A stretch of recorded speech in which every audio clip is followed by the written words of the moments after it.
The president of Colombia has been threatened by the Israeli government for expressing his solidarity with the Palestinian people. Vamos, Colombia.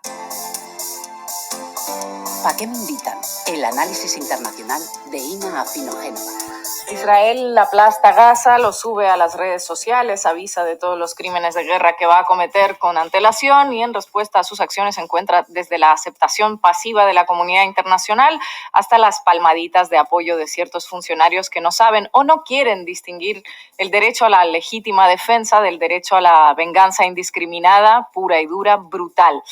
Si surge alguna voz en contra de estas masacres y de esta limpieza étnica que estamos observando desde hace días a través de Internet, pues esa voz tiene que ser estigmatizada, tachada de antisemita o de terrorista incluso. Todo un clásico, por otra parte. O me apoyas de forma incondicional en esta matanza o estás con los rebanacuellos, más o menos es lo que vienen a decir. Y es lo que le están haciendo ahora mismo algunos funcionarios del Estado de Israel y algunos medios de información al presidente de Colombia, Gustavo Petro.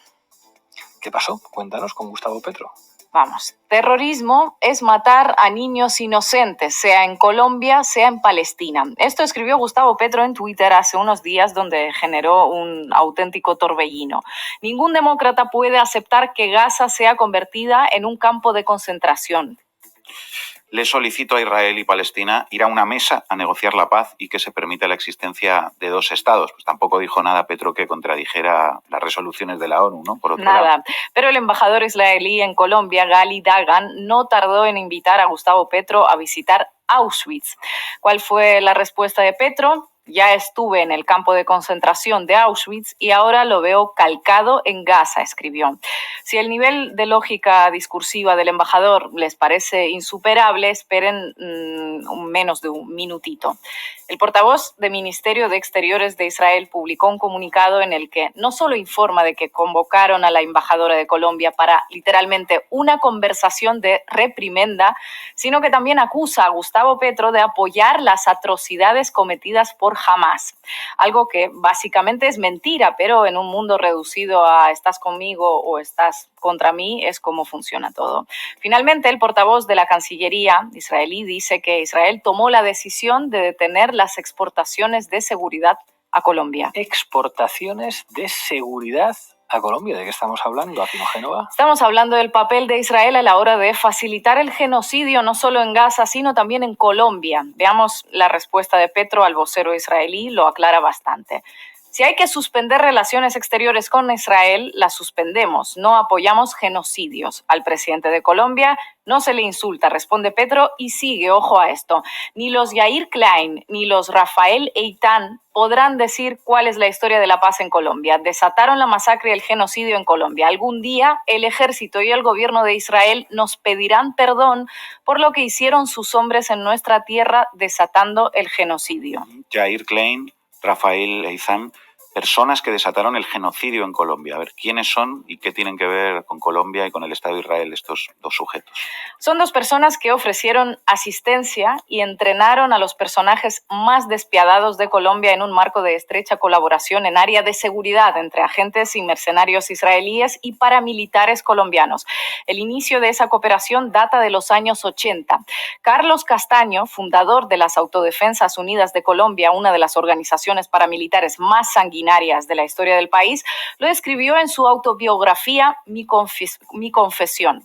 En ese libro afirma que en los años 80 estudió en la Universidad de Jerusalén y también en escuelas militares y que recibió instrucciones sobre estrategias urbanas, cómo matar, cómo detener un vehículo blindado o usar granadas. En Israel me convencí de que era posible derrotar a la guerrilla en Colombia, dice. En esas memorias, el asesino serial colombiano alaba la firmeza del sionismo que dice literalmente siempre ha estado en función de defenderse, invadir y ganar territorio, y asegura que el concepto de autodefensa lo copió de los israelíes. Cada ciudadano de ese país es un soldado en potencia.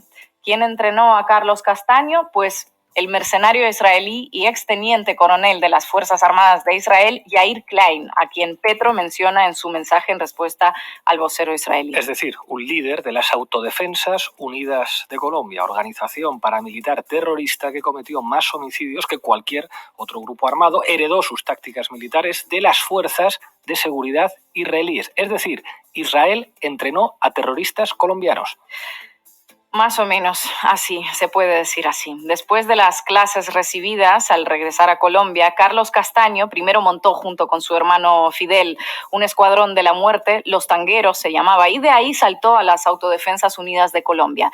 Las lecciones de Yair Klein costaron a Colombia miles de muertos. A las Autodefensas Unidas se les atribuyen más de 90.000 asesinatos, pero a día de hoy se siguen encontrando fosas comunes. Klein, por cierto, visitó Colombia, donde entrenó tanto a grupos narcoparamilitares como a sicarios de Pablo Escobar. Miren el reportaje que le dedicó el canal RCN en su momento. Este es Yair Klein, un exmilitar y mercenario de Israel de casi 70 años de edad.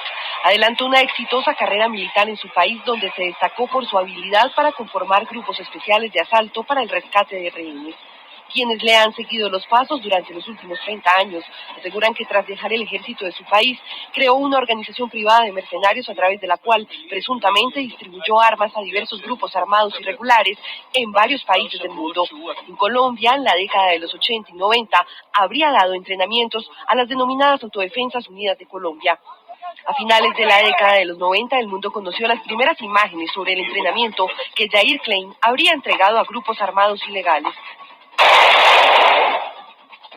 Uno de ellos fue impartido en un campamento secreto, ubicado en la región del Magdalena Medio, en territorio colombiano. A plena luz del día, campesinos de la región liderados por cabecillas paramilitares recibieron instrucción en manejo de armas y constituyeron un incipiente grupo que con los años se convirtió en las llamadas Autodefensas Unidas de Colombia.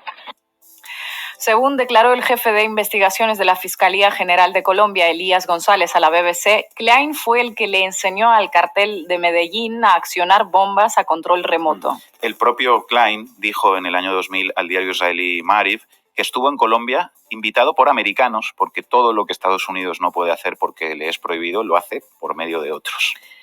Según el investigador estadounidense Jeremy Bigwood, es improbable que el entrenamiento de los paramilitares colombianos, que Castaño describe en su libro, se diera sin el permiso expreso de los altos cargos de las Fuerzas de Defensa de Israel.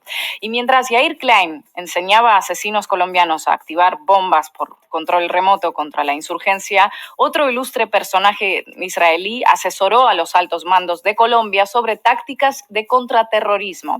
Rafael Rafi Eitan, a quien Petro también menciona, es un miembro del Mossad conocido por capturar al criminal de guerra nazi Adolf Eichmann en Argentina. A finales de los años 80, Rafi Eitan fue contratado por el entonces presidente de Colombia, Virgilio Barco Vargas, sin que nunca se supiera exactamente para qué.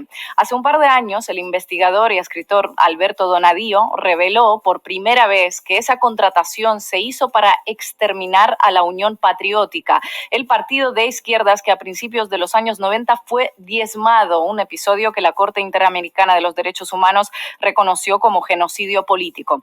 Bueno, pues según Donadío, el plan de ese genocidio fue ideado por Rafi Eitan. Ahora lo recuerdo, Asesinos a sueldo, cantaba Cortato, un agente del Mossad que va a trabajar a Colombia de asesor secreto del presidente y le recomienda cepillarse a todos los miembros de un partido de izquierdas legalmente constituido para acabar así con la guerrilla. Decían, difícil de creer que lo hiciera por cuenta y riesgo. Por eso, dice Gustavo Petro, que el gobierno y el ejército de Israel algún día tendrán que pedir perdón a los colombianos. Pero la colaboración entre el Estado de Israel y el Estado colombiano no termina en los 90. A lo largo de las últimas décadas no ha hecho más que fortalecerse. De hecho, el sobrenombre del Israel de América Latina que ostenta Colombia no es baladí. Inicialmente se lo atribuyó Chávez de forma despectiva para señalar lo sumiso que estaba el país vecino al imperialismo estadounidense, pero el expresidente Juan Manuel Santos lo recibió como un halago. Junto con Estados Unidos, Israel fue el principal proveedor de armas tanto para el ejército colombiano como para el paramilitarismo, como ya vemos, y para la policía. Los mercenarios de las empresas privadas israelíes han estado entrenando a miembros del ejército colombiano y se volvieron parte del paisaje hasta tal punto que Juan Manuel Santos apareció en una publicidad de la empresa militar israelí Global CST. Vamos a verla.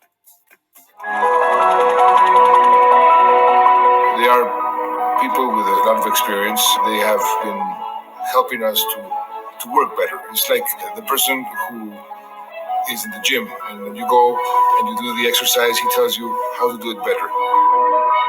Colombia has changed dramatically, 180 degrees in the last 3-4 years. And one of the things that has amazed me the most is how the people from the team, Líder Vallenar, have adapted to the culture in the way how they do their daily job and routines. They have shown such a level of professionalism that any barrier not visible at all.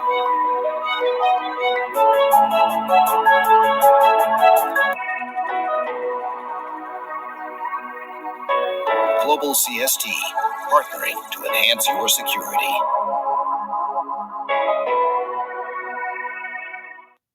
Parece. Tremendo. Con Iván Duque, el personal militar israelí continuó capacitando a sus colegas colombianos en contraterrorismo. En aquellos años, los asesinatos de líderes sociales en Colombia batieron récords. Bueno, de hecho, la represión de manifestantes contra la reforma tributaria de Iván Duque fue letal en muchas ocasiones y se hizo precisamente con ese material de seguridad que ahora Israel decide dejar de suministrar. Rifles, drones, tecnologías de reconocimiento facial, vehículos blindados, todo eso que estamos viendo en funcionamiento contra Gaza ahora mismo. Y cuando Iván Duque reprimió violentamente las manifestaciones en 2021, no hubo una palabra de condena por parte de Estados Unidos ni de la comunidad internacional, al igual que ahora no lo hay en abundancia frente a los intensos bombardeos de Gaza, salvando todas las descomunales distancias entre las dos represiones. El caso es que en Colombia, y esto afecta especialmente a Petro, conocen bien las tácticas heredadas de las fuerzas de seguridad israelíes porque tuvieron la oportunidad de sufrirlas de primera mano. Saben lo que puede llegar a incluir ese derecho a defenderse. Pero más allá de ese conocimiento en carne propia, es muy llamativo que a estas alturas, con más de 2.500 muertos en Gaza y todos los crímenes de guerra documentados, Gustavo Petro sea uno de los pocos jefes de gobierno que parece mantener cierta dignidad y tener la valentía suficiente como para llamar a las cosas por su nombre. El único, en definitiva, que critica a Israel por haber iniciado este ataque indiscriminado para vengar el atentado de Hamas. Lo hace a cambio de ser tachado por la prensa mercenaria de jaleador de terrorismo. Eso sí, es como se premia la honestidad ahora mismo y la defensa de la paz y de los derechos humanos para todas las víctimas y no solo para las de uno de los dos bandos. Muchas gracias.